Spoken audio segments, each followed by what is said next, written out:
All right, let's move on to Book 5 of Galaxy of Fear, Ghost of the Jedi. In this, Hool is trying desperately to get them all into hiding, basically, because the Empire is completely after them at this point. Darth Vader's been tasked himself with eliminating Hool, Zack, and Tash, so they're on the run.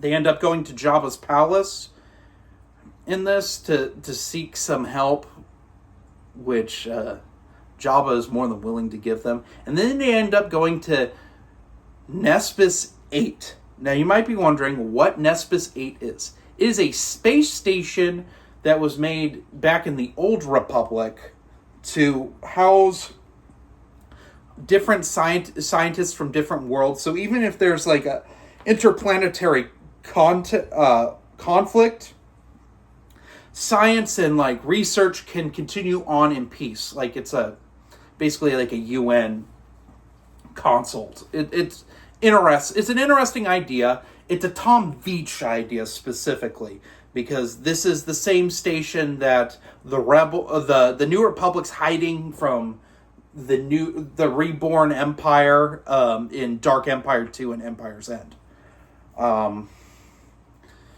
And also, I do believe it's in Light Cider, because I'm pretty sure this is where Luke finds Cam Sasalier.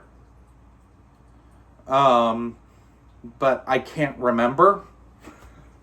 But this is nice. The station's reportedly haunted, and only Tash can feel the ghost. Or is there a ghost? Also, Force Flow is here. And there is an Anzadi on the loose killing people. And that Anzadi is the same one from Tales from the Mos Eisley Cantina. So more cameos, small cameos, and we like small cameos in these books because it makes it more interesting.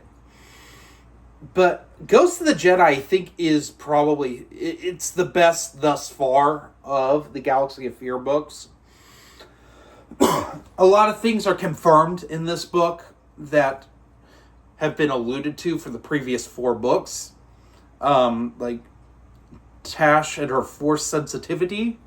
Well, there's more that is alluded to that, is not confirmed. But it's great. It's some great stuff with Tash and Zack. Although I consider this more of a Tash book. Tash is kind of, at this point, becoming more and more the main character. She kind of lost, so she's been Force sensitive this whole time.